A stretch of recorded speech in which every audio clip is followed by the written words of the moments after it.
Welcome back to another episode of the Coffee, Commerce, and Catechesis podcast. Join us on our journey to learn more about the Christian faith and how we can live it out in our modern world. It's not every day that good friends find that they are all expecting their first kids roughly at the same time, but that's true for today. Angelo Nwigwe joins us again to discuss our impending fatherhood. Travis, over to you. Thanks, Rigel. And thank you, everyone, again for tuning in to Coffee, Commerce, and Catechesis. We are joined by our friend Angelo, and today we are chatting about preparing to be fathers, preparing for fatherhood. As always, we're going to draw upon someone else's wisdom to frame the conversation. Today, we are calling upon G.K. Chesterton, who is a master of wicked one-liners, and he's got a good one here. So G.K. Chesterton once wrote, "God chooses ordinary men for fatherhood to accomplish his extraordinary plan." And so we three ordinary men are going to be talking about preparing for fatherhood and being a part of God's extraordinary plan.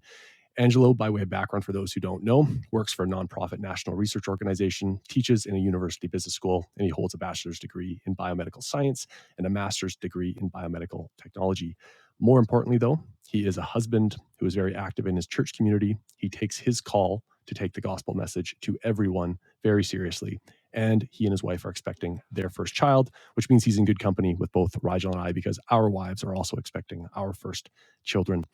So, guys, to start off the conversation, maybe just for fun, let's each share the feelings we first had when we learned that our wives were pregnant and expecting our first child. Rigel, we'll start with you. Maybe how did you feel when you first found out? Oh man, there's no words that'll do it justice. Honestly, overwhelmed is the initial feeling.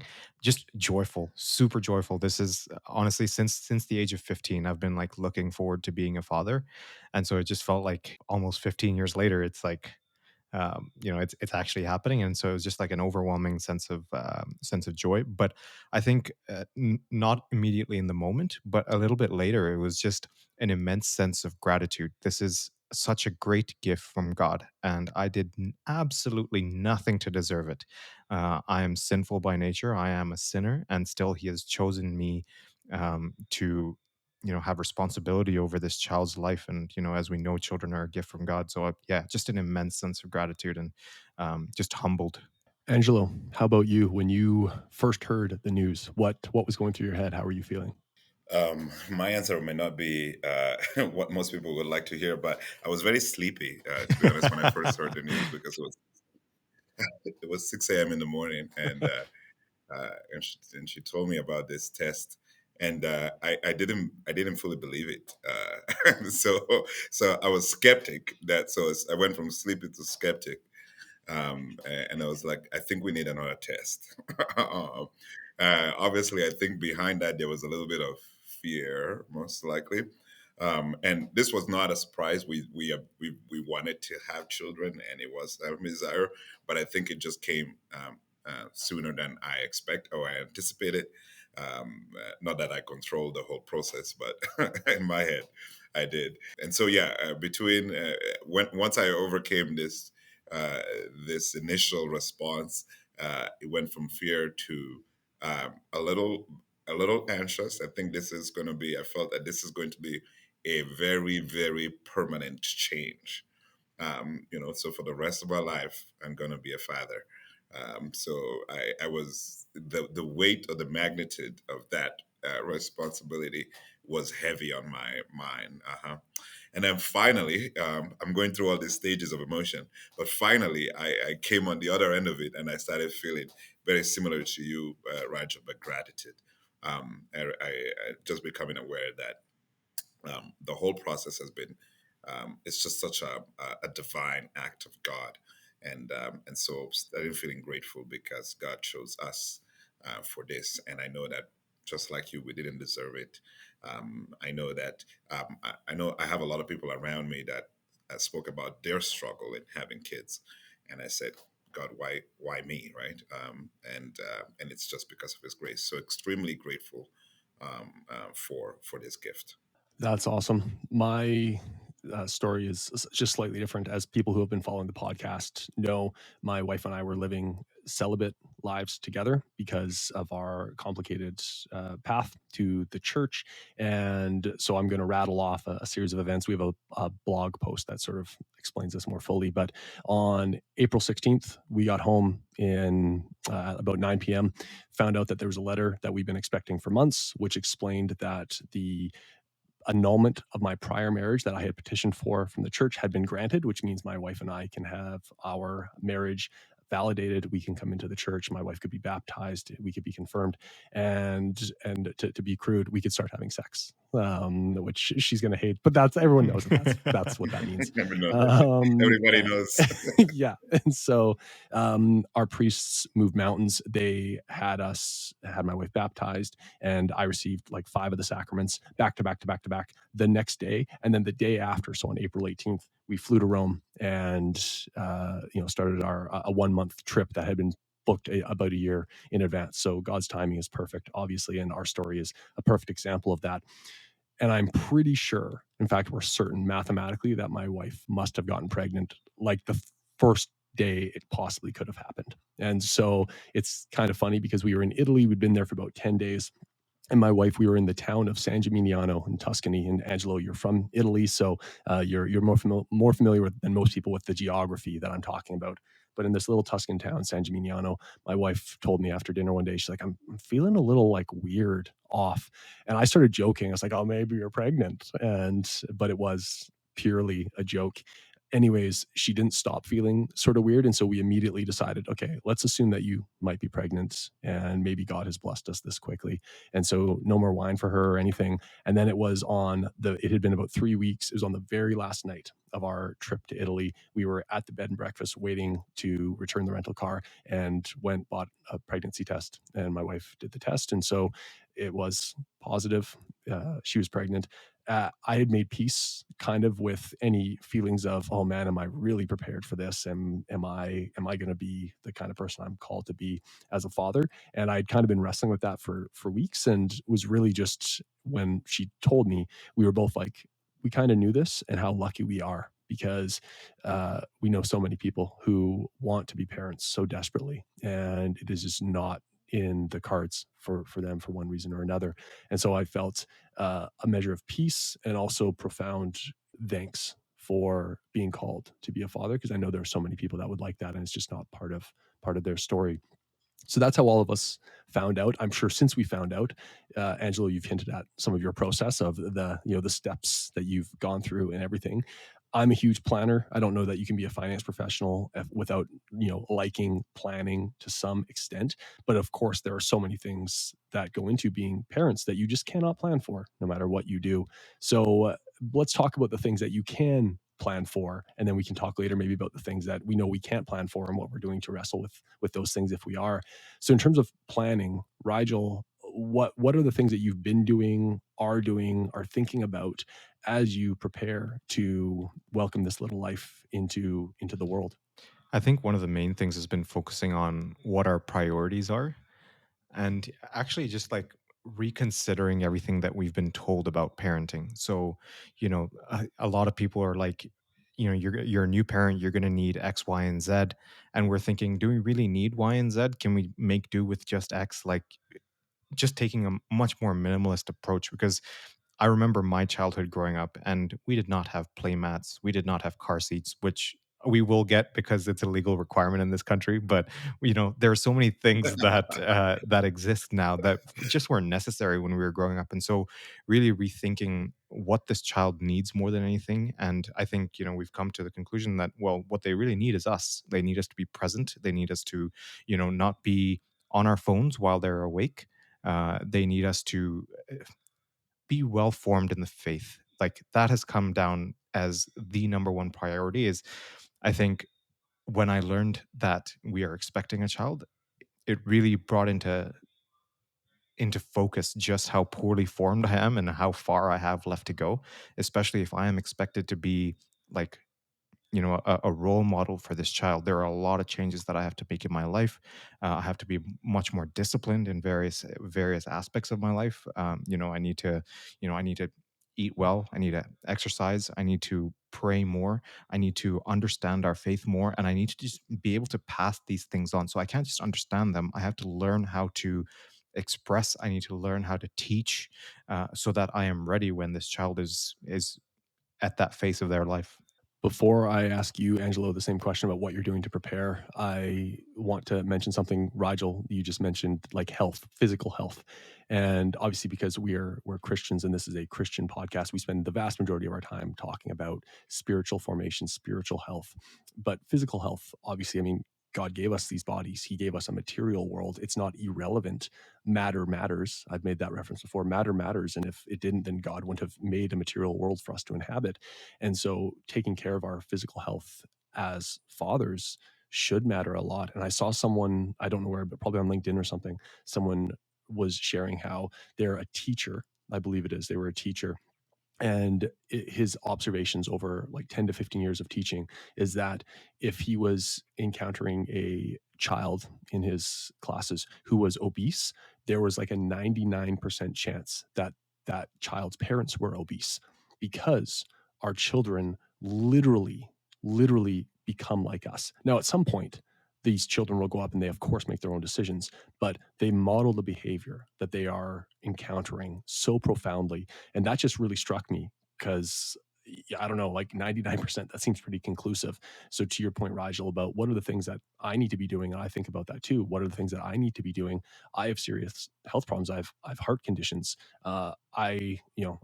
I'm very aware of my pending demise and what my life could look like. So what I can control from a health perspective, I want to, because I want to be here and present for this little life, and of course for my wife, first and foremost, but for this little life and stuff. So I'm glad that you mentioned that, Rigel. I think it's something important.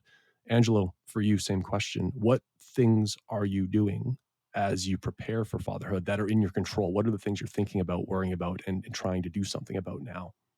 Yeah, I'll break my answer in two parts.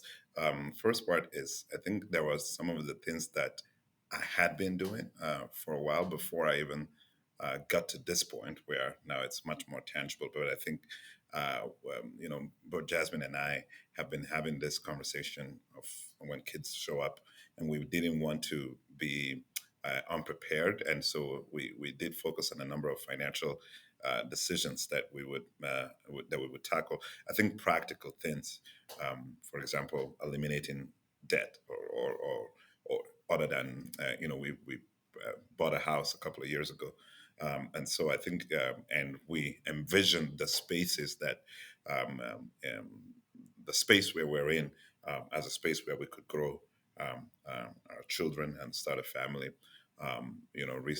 Last year we got a SUV. Jasmine had an old car that was giving a lot of problems, and I think one of the things that we said was, if we had, if it's the two of us, okay, but if we had kids in the car, I wouldn't really feel confident in taking and going out maybe in the winter and getting stuck somewhere.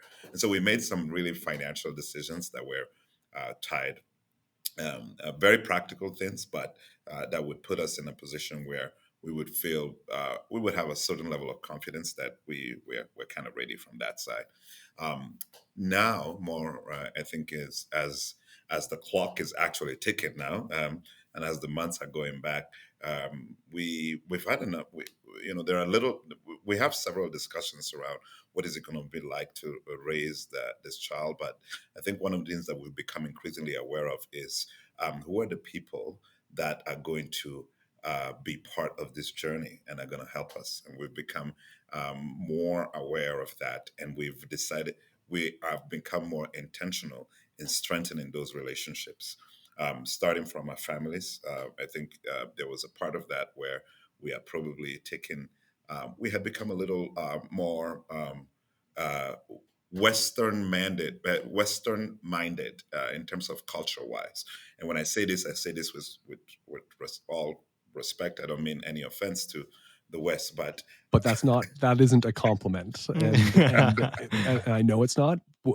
We have talked about this before, and I share the exact same sentiment. So when you say you've become more Western minded, you do mean that in a bit of a knock against the West of our radical individualism and falling away from traditional family values in many respects. And you've identified that that's not what you want.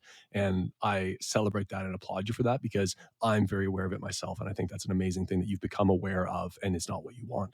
Yeah, yeah, that was, recently my wife and I came back from a trip to Nigeria and Ghana, and we experienced a little bit of a revival in this area, meaning that beside we I think we just rediscovered the value of just that family and community, and just living life not for yourself as a unit, or as an individual, or for work and success and all of that, but really going back to the more simple traditional family values. And so we did have several discussions around, and we tried to be honest around what are some of the areas that we felt that we drifted away, and started to adopt a little bit of this more individualistic mentalities, and we decided to be intentional about adjusting, changing our schedules, and making sure that we're very much focused on on family. We're very much focused on community and protecting that, especially knowing that time is so precious. And as we bring a new life into the world, we want this community of people to be part of, to be involved in this process. We don't think that we're going to be alone in doing this, because we don't believe that that was God's design for this. Of course, we're going to be the primary caregivers, but we know that our families, our close friends, our community, and this includes you guys, are going to be part of that journey. Like, we've had conversations where we've said, we're going to feel pretty good about sending maybe our kids over to Uncle Travis, because we know that there's not going to be any TV, no cell phone. There's not even going to be any technology at all. Maybe no light even. I'm not sure, but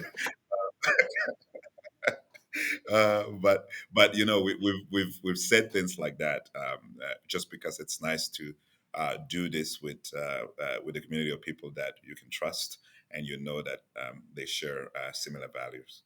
Travis, same question to you. Yeah, I would echo lots of what both of you guys have said. And so, without not wanting to, yeah, I don't want to repeat, but I think a lot of that resonates. I think for my wife and I, those people who have listened, they know my wife is Colombian. We spent a lot of time in Colombia. It's extremely important to us that our children know their Colombian culture. The vast majority of my wife's family live in Colombia. And so, very practically, I know this will be irrelevant for the vast majority of people, but for us, it's a very pragmatic thing that we've been thinking about is we want our children to be Colombian, not just like culturally Colombian, like actually Colombians, like Colombian citizenship. And so we've gone to the consulate to have conversations about what does it look like so that they can be registered as Colombian citizens, get their identification and everything. Additionally, for me, I'm Canadian. I have Canadian citizenship, born and raised here, but we want to raise our kids largely in Colombia as well. That's much easier if I'm a Colombian national than it is if I'm always a visitor because I can only go for so long. And so for us, that's a very practical thing that we're thinking through is what steps do we have to take so that I could become one day a Colombian as well and we could spend indefinite time there without it being, dad has to leave because he's the foreigner and he's not allowed to stay for longer than 60 days or whatever it is. So that's one thing. And then I think another part of this, and this is going to lead to a question for both of you guys in terms of preparing for fatherhood. I've become incredibly aware. And maybe it's because, Angelo, you and I are both teachers now too. So I'm thinking about education from multiple perspectives. And I'm so aware of how important education is. I'm hyper aware of the risks of bad education. And I don't mean bad education like they're bad at math, although that's not good either. But I'm not worried so much whether or not they can do their times tables better than anyone else. I'm super worried about what sorts of ideologies they're being exposed to in schools. I think we don't have to spend any time talking about this. Anyone with their eyes open knows that this is a problem in our culture today. And so, as their primary educators, and that's what we Christian parents are called to be, is the primary educators of our children, making decisions about their education, I'm so aware of. And so what that means for my wife and I is we've gotten to the point where we believe that my wife will be a stay-at-home mother so that we can either wholly or largely homeschool our children. Now that's a hard decision to think about. There are major financial ramifications of that, but that's where we're at. We are putting the pieces in order so that we can make that a reality for our lives. That for both of you guys, we've talked individually offline about education and what that looks like. And I know you guys are both thinking about similar things. So maybe walk me through where you guys are both at in terms of thoughts that you have around what will we do for the education of our children. Yeah, I think it's still an ongoing discussion for us. It's not a simple decision to make, and I think we do have a couple of years before they actually start school. So I think this discussion will keep going on, and hopefully the state of the world will kind of make the decision more obvious at the time. But like you, Travis, there are obvious concerns with where our children get educated. We are the primary educators, and so I think our main focus is making sure that at least in the home and at least while they're with us, we are passing on our values and doing our best as their primary educators. And even once they start going to school, like that job is still largely ours. So I think keeping that in mind, at least for the time being, while we kind of discern what the path for actual formal education looks like, there's some options that seem favorable, and there are things that I'm trying to do to work towards them. But nothing is set, and what we have in mind isn't necessarily what God has in store for us. So I think it's a matter of discerning when the time comes of what the right path forward is. Yeah, for us, very similarly, we've had several conversations and we've listened to other Christian couples, and this problem comes up a lot. I wouldn't say we have answered the question. We know that I think what we know is that we will put them in some kind of school. It's not going to be homeschooling for us. We've thrown the idea around, and I said, I'm not going to do it, but would you like to do it, to my wife? And she's like, no. So actually right now we're thinking maybe we'll send them to Travis and his wife, since his wife is going to be Business there. business opportunity. We'll talk offline. you know, there you go. So, but no, jokes aside, I think we're gonna put them in some kind of school. We're going back and forth. We've spoken about. Initially, we were talking about some kind of private Christian school. Some of the prices around that are concerning to me, and it's not as much that it's. I think my concern is not necessarily that it's completely not feasible. It could be feasible, but the idea of spending as much as a university degree for at that level of their education, I don't feel very comfortable with that. Um, so I don't know if that's going to be the path we take. We've spoken about Catholic school as well, and then of course just general public school. We have not landed in on one yet, but there is one thing that I will say that I feel strongly, and I feel that sometimes we do, while we're concerned about these the education and what they would be learning in these environments. Sometimes we underrate the role that we play as educators and leaders in our homes. And what I mean by that is that sometimes we don't realize the kind of power and influence that we have over our children, regardless of the environments where they're going to be sent into. And maybe I'll add by saying that I think that some of our when we take on this responsibility, and when we truly by God's grace ask for wisdom, but are firm and resolved and are intentional in how we do life within the house, and the time that we spend with our children, what we talk about, how what they see from us.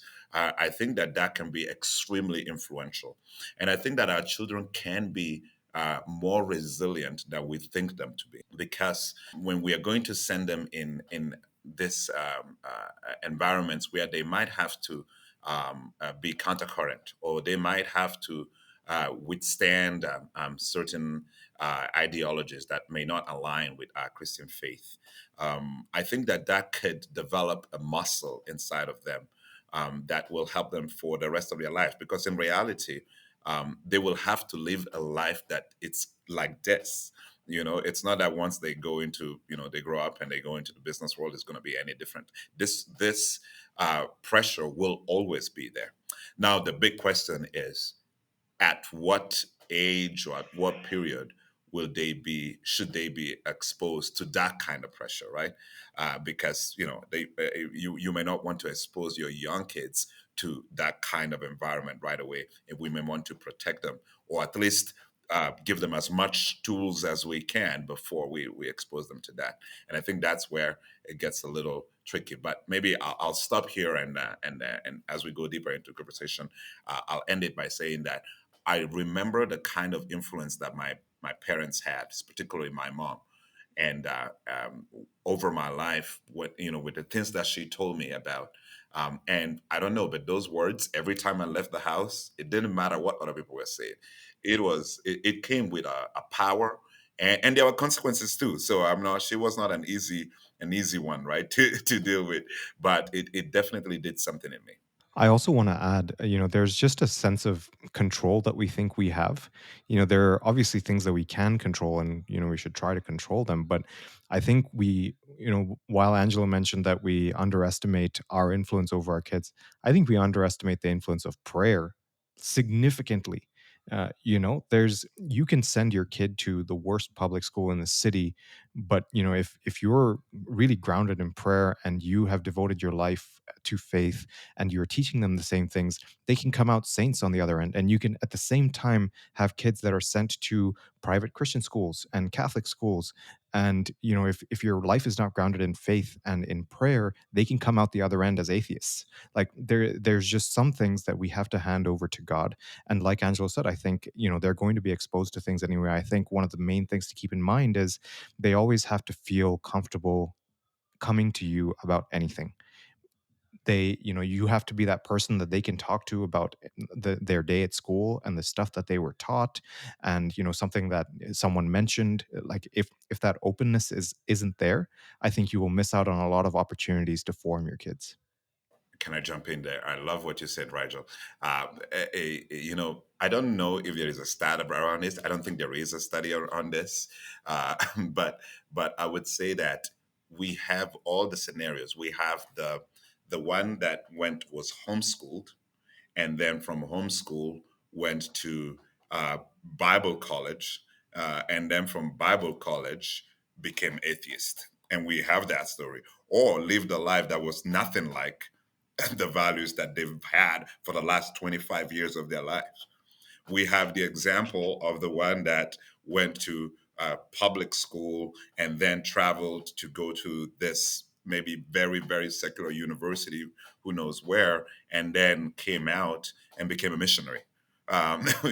We have all this different this different examples, and I don't know if there is a clear stat, but I don't think that there is uh, um, um, um, like you're saying, I don't know that there is a clear evidence that even though school it's will occupy the most of their time, right? Hours.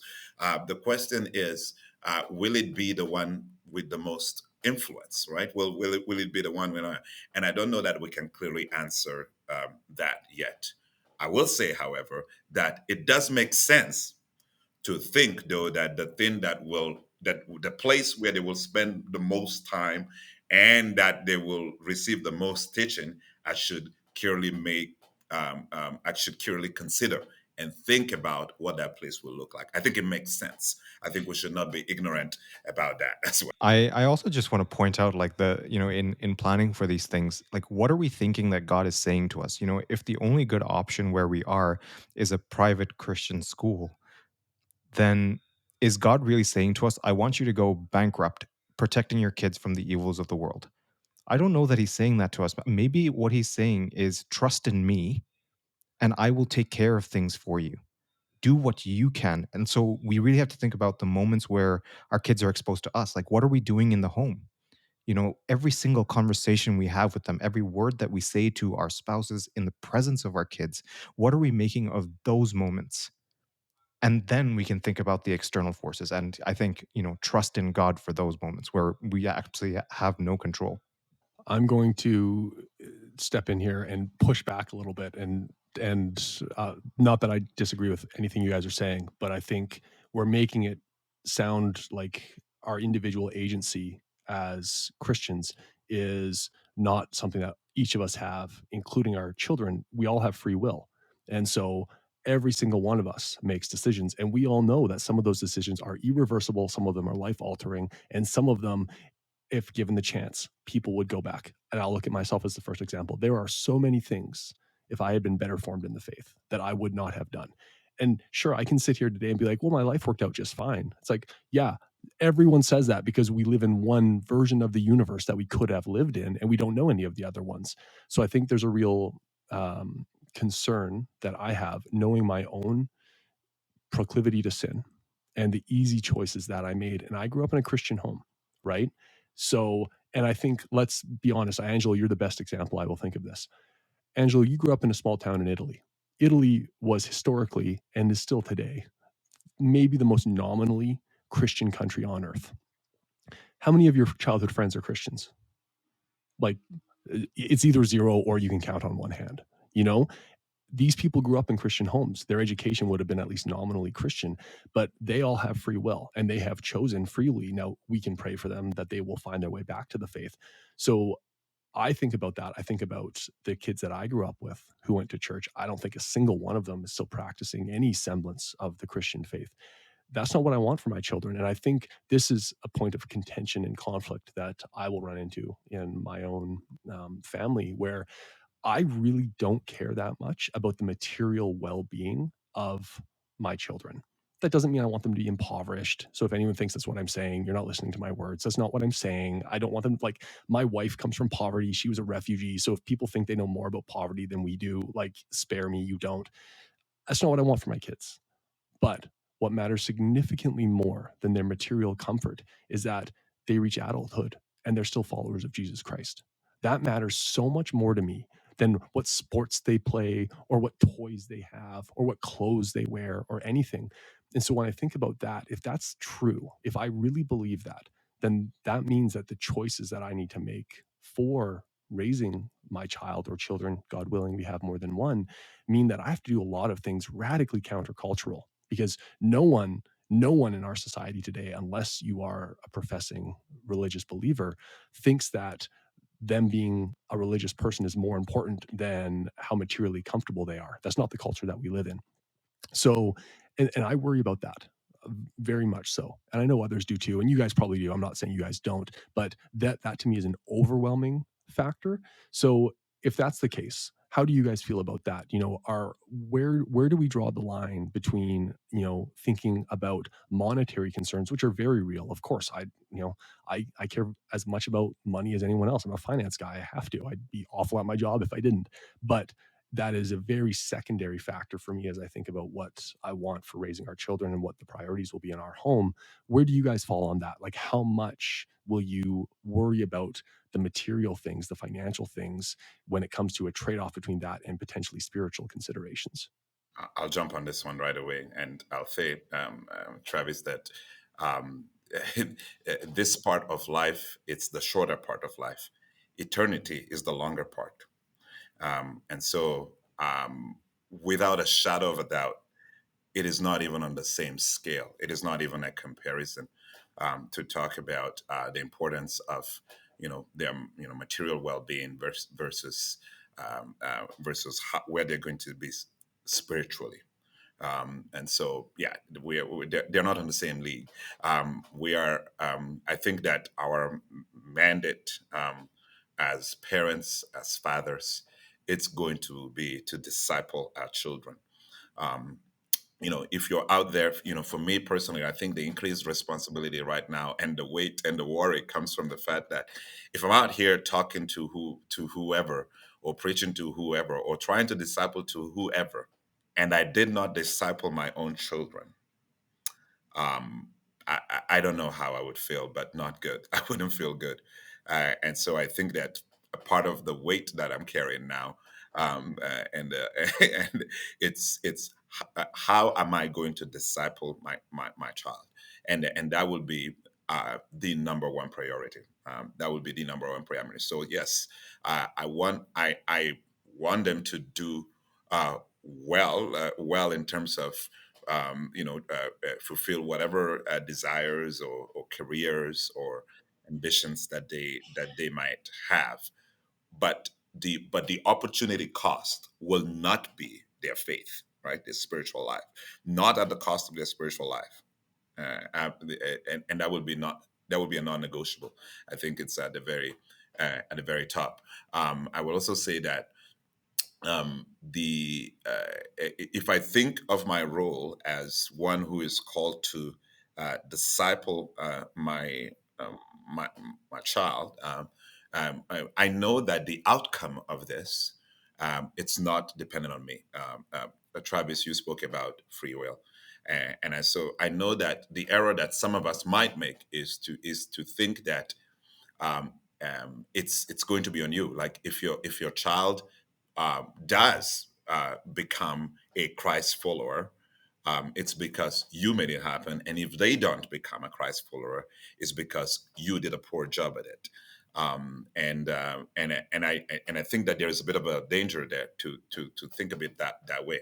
I think that it maybe a wholesome way of thinking about is that I am going to prioritize and I'm going to do everything in my power and my ability to disciple my child and lead them and show them the way of Christ. But at a certain point, they're going to have to make a choice. And when we go to heaven, nobody will be able to say it was because my dad didn't or because my dad did. They will have to say, even if I was a horrible father, they will still have to answer for their own, on their own. They will be responsible for that. What I will be asked is, did you disciple them? I will not be asked. I would. They will not be. I don't think that my responsibility is. Did they follow Jesus? I think because the choice will be theirs. But did I lead them to Christ? Did I show them who Christ was? And did I pray? Did I live a life? Was I a model that they could follow? All right, or did I just talk without the walk? Those are the type of things that are on my heart, and those are the type of things that I think I'm preparing for. I would just add to that that yes, financial considerations are totally negligible in the face of our faith, right? And the importance of actually guiding our kids towards God and towards heaven, and making sure that their focus is on the eternal life. I think more than financial matters, what matters is why are we making the decisions that we make, right? So if we think in our minds that if I make this choice, and this choice, my kids will be faithful when they're 18, that's totally false. Like, I think all three of us sitting here are prime examples of no matter what choices you make in life as a parent, you don't know where your kids are going to end up. Like, if I look back 10 years, I wouldn't have guessed that in a decade, I'm going to be hosting a Christian podcast and like throwing it out there in the world for, people to see. There's no way that I would have guessed that.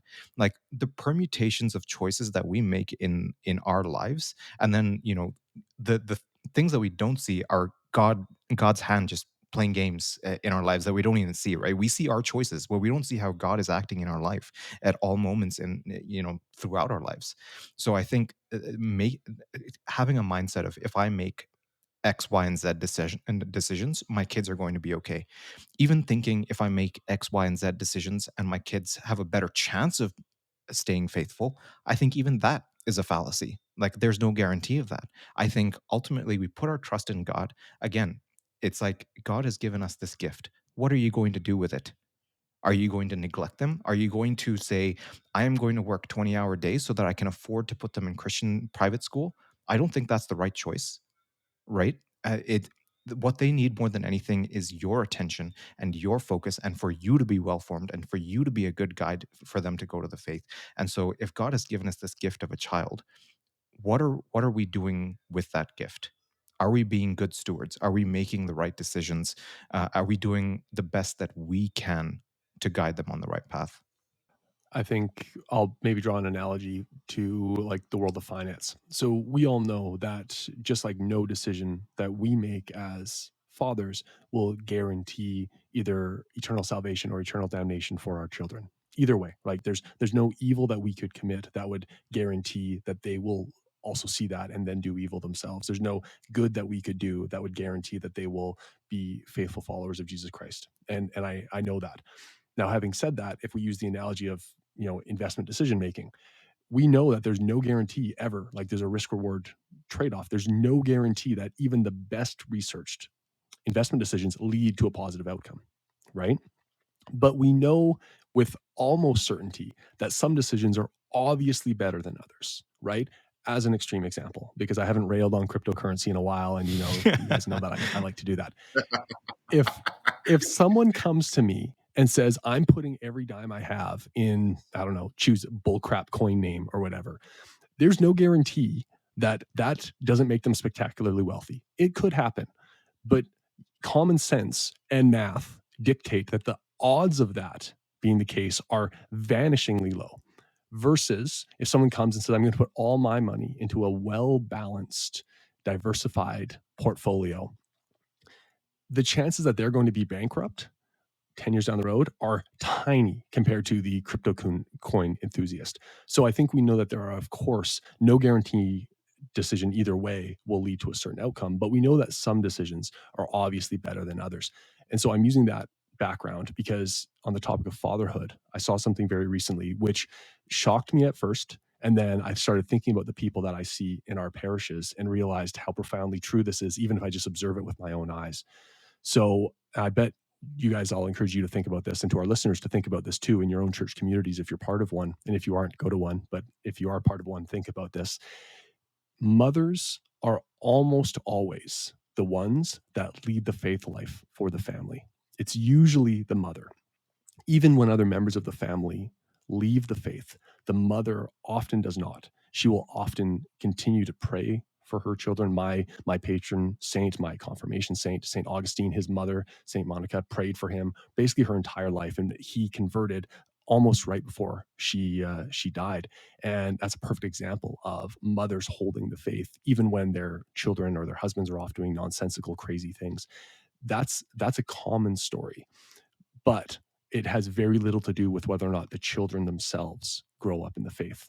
Fathers, on the other hand, are way more likely to leave the faith or be disengaged or not active in the church. But fathers who are active and present and engaged, the odds that their children will continue to be Christians are shockingly high. Like, and it's not even comparable. I'm like, it can't be that big. Like, there's no way the mother and the father are that big. And then I started thinking about the parishes that we're a part of, and I realized, yeah, the fathers that are there, their kids are always there. And there's many, many, many families where mom comes, dad almost never does, and the kids either don't come either or they're hit or miss. So that puts a lot of weight on me. It's like, okay, this is kind of on me in many respects. Not that my wife gets a free pass. This is on her too, but I feel the weight of that. It's like I am the head of the household. I'm called to this. That's a heavy burden. So whether you guys knew that or not, I'm making you aware of it now and curious if you think about that. How do you feel about that? Is that obvious to you, or was it kind of a shock to you when I just explained that like it was to me? And how does it make you feel about your obligation to lead the family in the faith? I don't know that it was obvious to me. I definitely know that I have a role to play. I've never heard it put that way, and so that's news to me.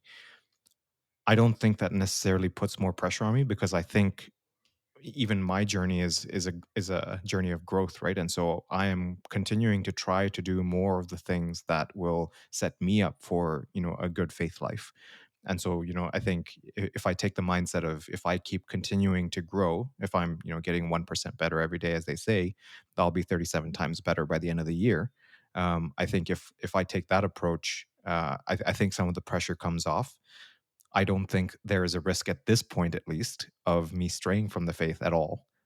It's just a matter of how resolute am I going to be in the faith. And Travis, you'll probably know this, but that's part of the reason why I'm trying to be more involved with parish groups. Like groups like Opus Dei.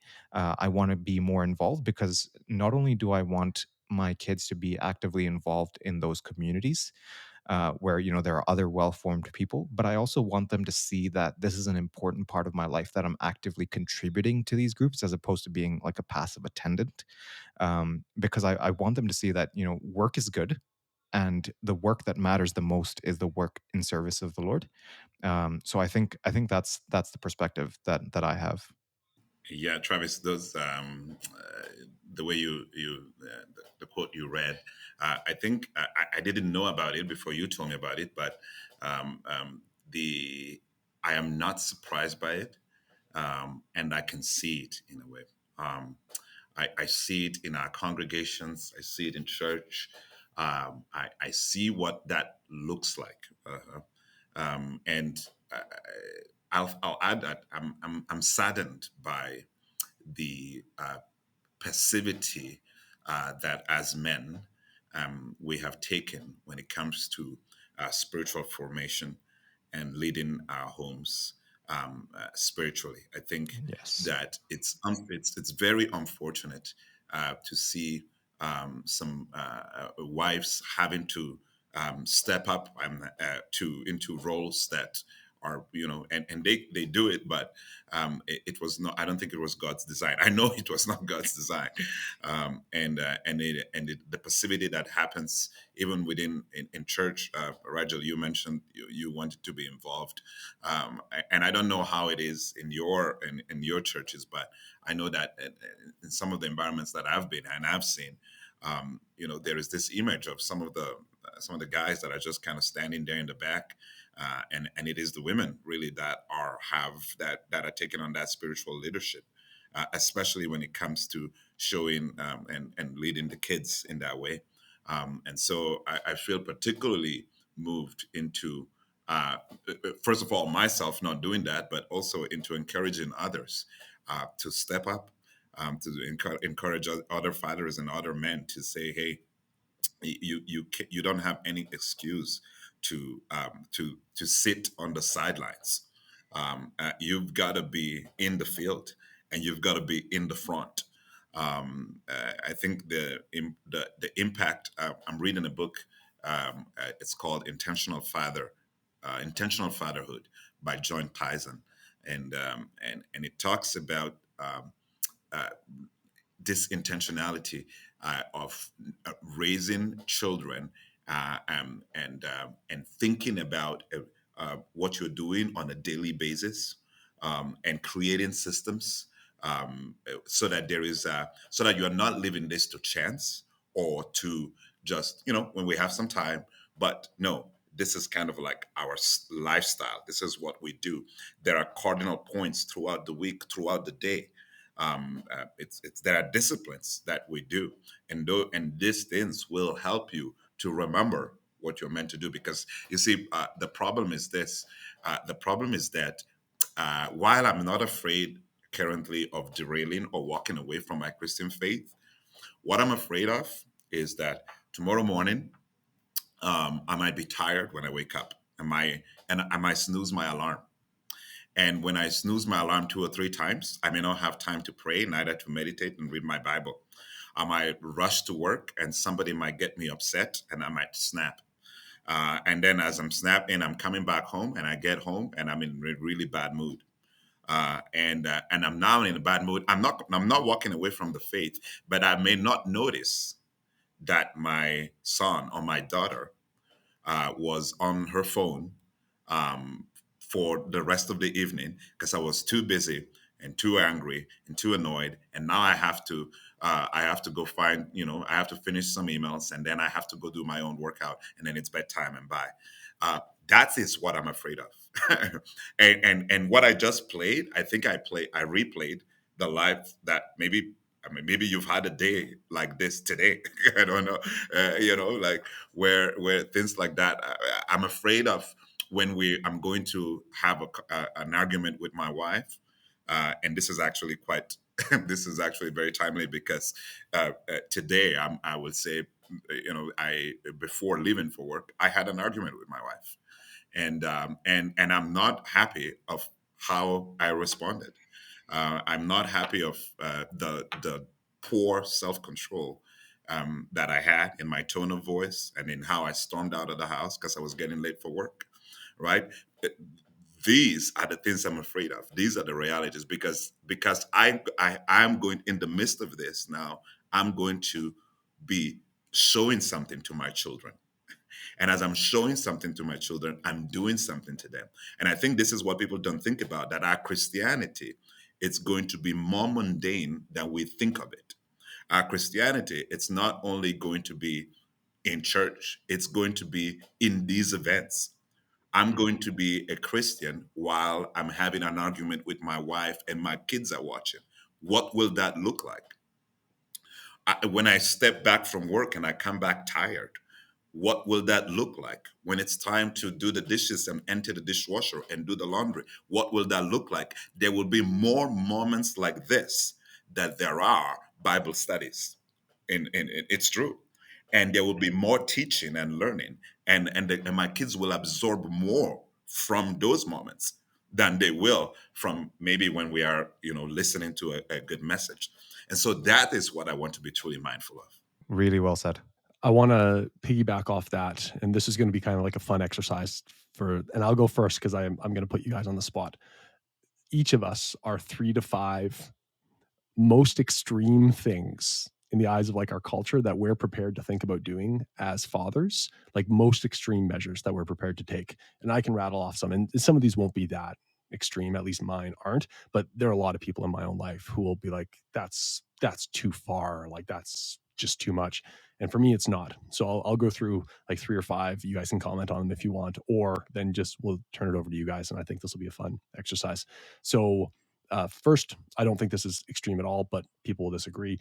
Our children will not have smartphones until they are 16 years old. Now, by the time they get to be 16, if I'm, God willing, still around to see it, smartphones will probably be a thing of the past. Will probably be like brain implants or something like that, but they won't have those things. So the smartphone or the smartphone replacement will not be a part of our children's upbringing, just categorically.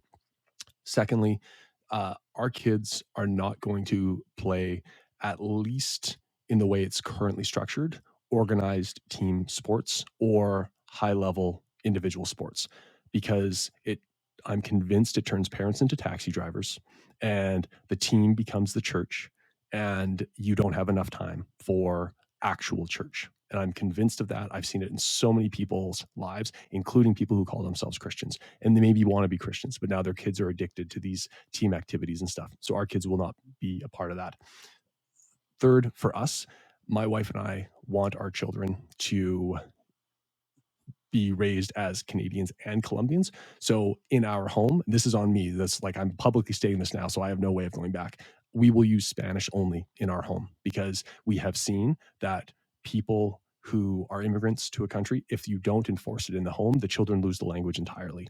I don't want that for our kids. So it's on me. So I'm now ramping up my Spanish lessons so that at home we can have conversations purely in Spanish, including conversations about the faith, so that we can pray, so that we can read the Bible, so that we can do all these things, watch movies about the faith in Spanish.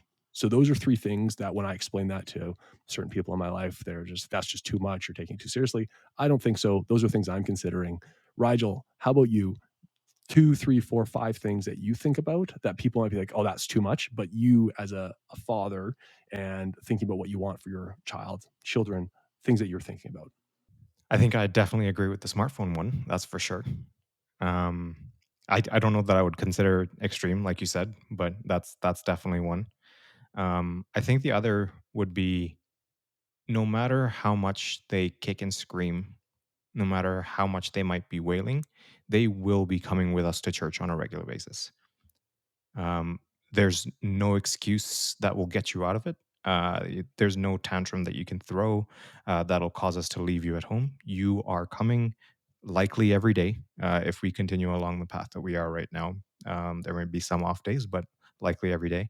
I think that's one of the most important things, and this comes directly from advice that my sister has given me. Like, they'll say, people will say, don't take your kid out of the house before X number of months. But if we're going to church, they're coming with. I there's no time that it's wrong to go to church, and so they are coming with. Same thing as they get older, they are going to be coming with. There's no excuse, no engagement that you can possibly tell us about that will get you out of going to church. I think that just has to be like part of the daily routine. I can't think of anything else off the top of my head. Well, I love the daily church where my wife and I aren't currently at daily, but where we go to mass at least 4 or 5 days a week. We have an activity at church on one or two of the other days, and I love it. And you're right, our kids. I don't care if they have the most epic meltdown in the history of epic meltdowns in the pews, and everyone else in the church is looking at us like we're aliens and we got to get out of there. Our kids will be there, and they will hate every second of it until they learn to love it. That's my approach, and so I appreciate you explaining it. Angelo, how about you? Your most arguably intense considerations as you prepare for fatherhood. Yeah, these are really cool tips. I'm taking notes.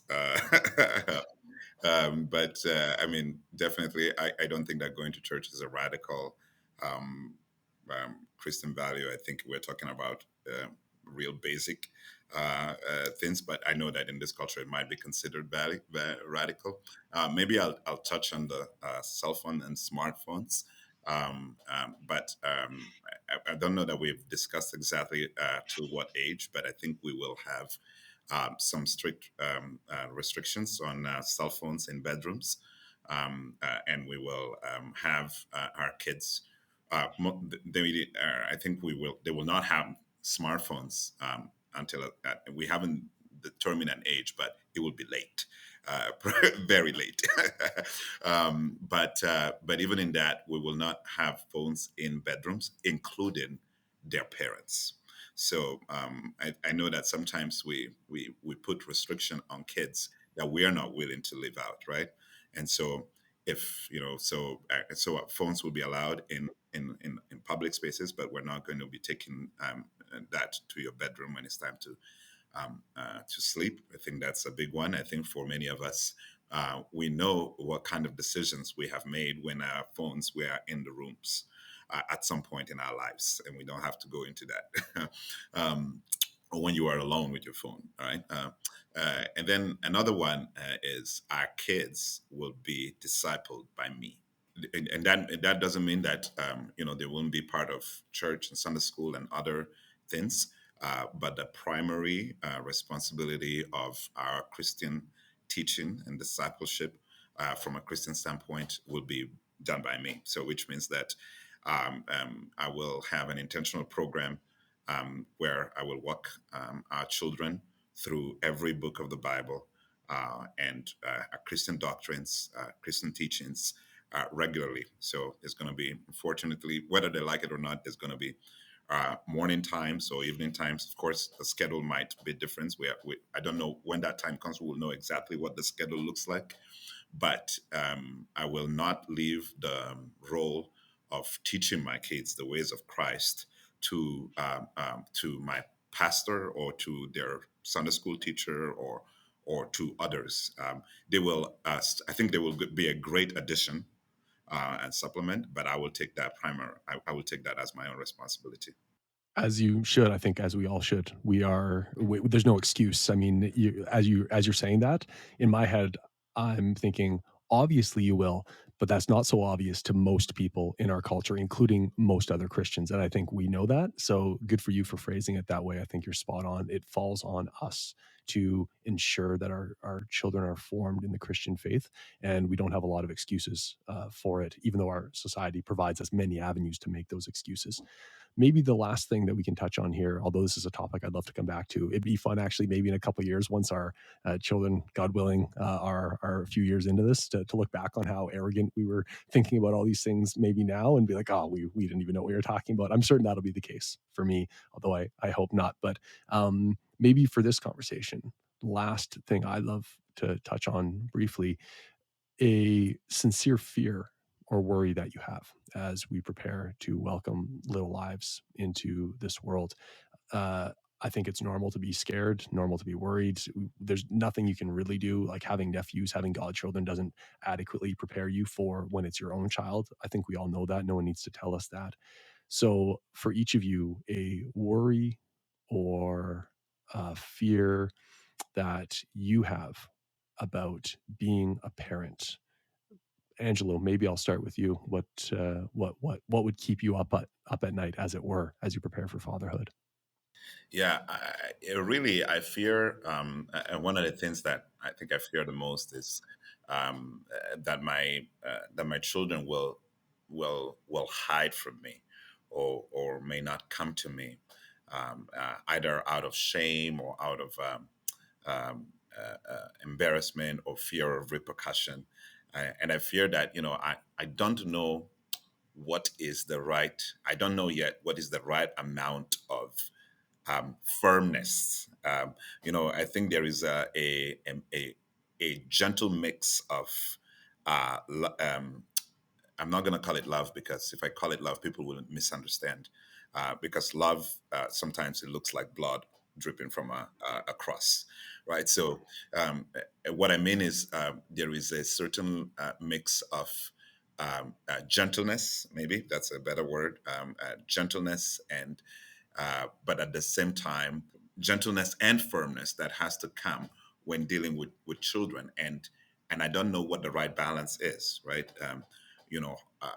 I don't know how to appropriately respond in a way that doesn't push them away from me, but not be too gentle and too soft in a way that allows things that we don't allow, right? And that shouldn't be allowed, and and so there isn't enough gravity on the matter that it's been discussed. And so my desire would be for them to find in me a safe place, not a scary place. I don't want to be, oh my gosh, don't tell dad. I hope they can come to me, but knowing my personality, I fear that I might overdo it. This is my honest fear. I fear that I might. I don't know if I'll be able to achieve that, and so I need grace to know where that gentleness is, what it looks like, and I thank God that He gave me a wife that I know will be extremely complimentary to us doing this, because I think there is she has just a unique grace and gentle spirit, and hopefully together we can do it. I know that together we can, but even in that, I don't want it to be I'm the bad guy, she's the good one, right? Because that creates a certain dynamic within the house, and it's not healthy, and so I fear that quite a bit. Really interesting. Rigel, how about you? What would your biggest worry be? Kind of along the same lines, and I think this is what it really comes down to, that the one real fear is that I will fail them. In the day-to-day choices that we made, and Angela was speaking about this, you come back from work tired, pissed off, and you make choices that will not lead to good outcomes for your kids. I think that is my main fear, because as you both will know, like, discipline is something that I struggle with. So, even in the tough times, to be able to, temper my anger, which I know I have a problem with, to be patient in the moments that require patience. I know I'm impatient. So there's just a lot of transformation that is required of me, to be able to act appropriately in the tough moments. And my single biggest worry is that I will fail them in choosing the right course of action. Also, just in terms of making choices, I'm afraid that I will make choices with the right intention, but make the wrong choices ultimately. So, always praying to the Holy Spirit to guide my decision making because I really don't know what the best choice is. I'm just praying for some guidance from the person who does know what the right choices are. So I think that's kind of the source of my fear is that I feel that I might be inadequate to lead them to God. Travis, what about you? What is it that you worry about? I'd echo some of the comments that you guys have made. Certainly, I'd say I'll cheat and I'll give two. One is mostly spiritual. One is more material. I'd say materially, I take the teachings of the Catholic Church extremely seriously. I chose this very deliberately, as you guys both know.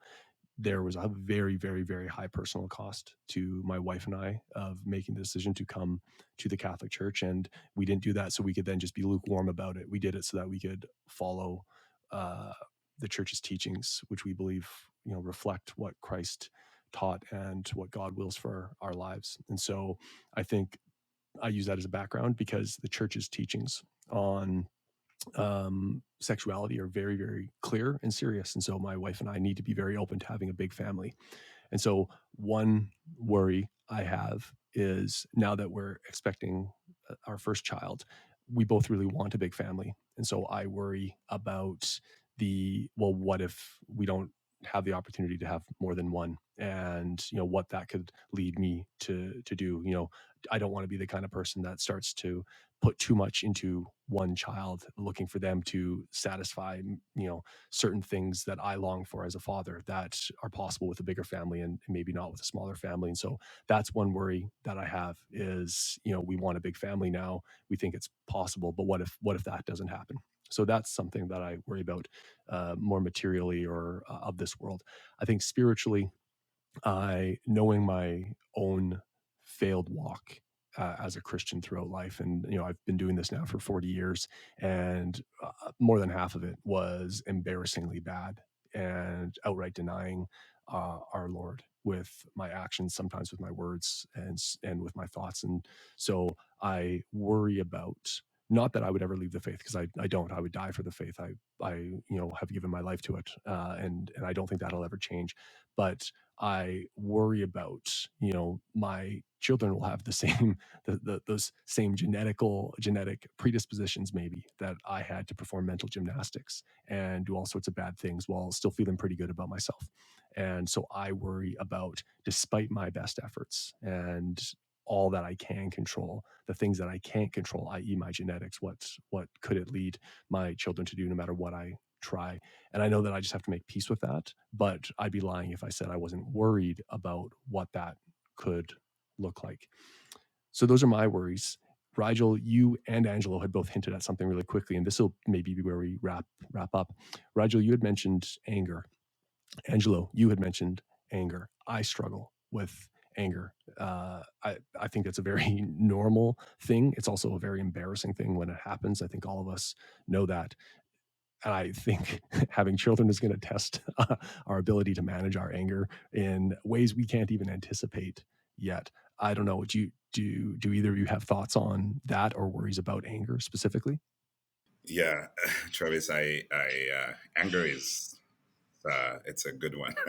I don't know if it's I don't know. I don't know if it's common for men to experience this, but I would say in one of the books that I read recently called Sacred Fire, the author um, talks about the different stages of life, and while the first stage is characterized by youthful passions and fiery pursuit of greatness and dreams, and that's kind of like the first phase of life as you are discovering the world, finding your place in the world.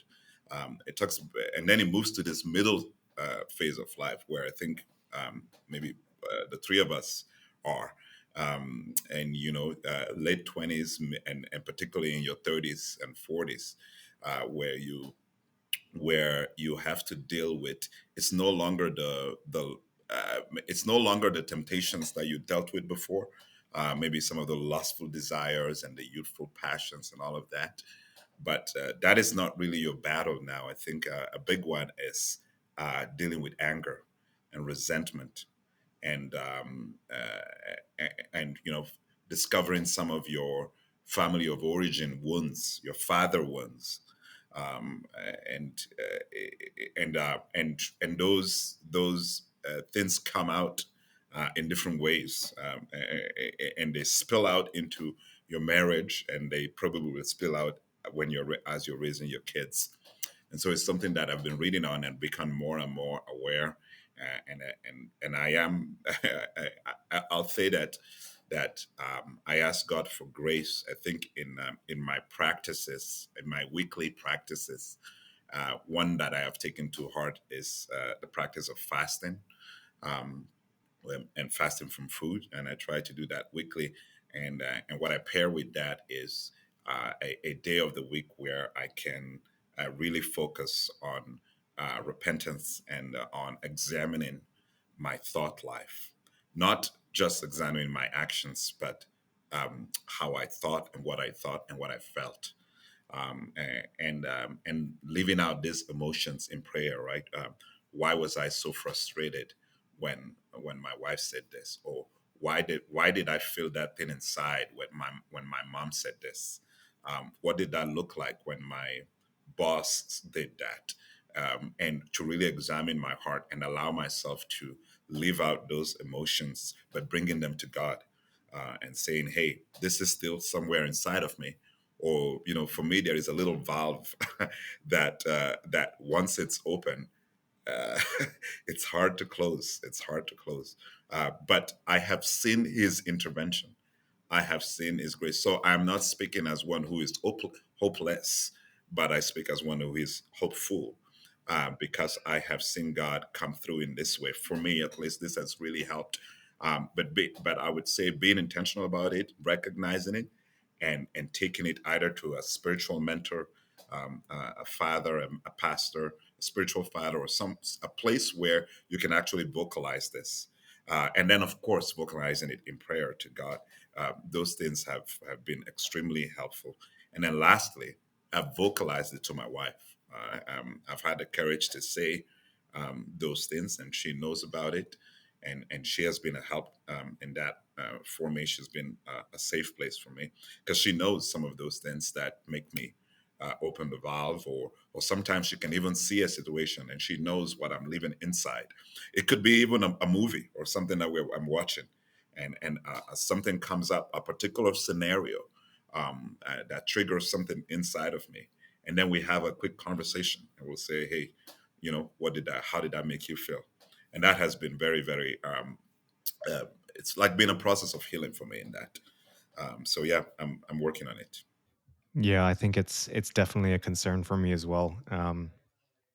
Just I know that I have anger issues, but it's one of those things where it's something so powerful that I know it's not something that I'm going to overcome on my own. So exactly like Angelo said, I need God's grace to be able to choose temperance in every moment. Like, the thing that I worry about is that we take it too easy on ourselves. So, if we have a moment where like, oh, I got angry, but it's, I'm human, I'm going to fail. I don't want that to be my mentality. I want to be critical of myself in every failure.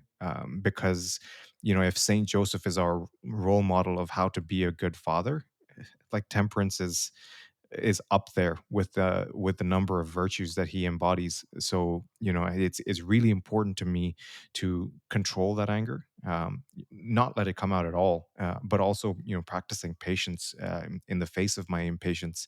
And I think that's one of the reasons why I want to make sure I keep going to mass every day, because mass is the place where you go to offer up your weaknesses. So, we ask ourselves the question of why we go to mass. Well, it's to offer ourselves up, our wins, our challenges, our trials, our sufferings, our weaknesses. And like you said, Angelo, God's power is made perfect in our weakness. So one of the reasons why I want to go to mass every day is to say, God, I have this issue that I struggle with. I want to make it yours. You died on the cross for us.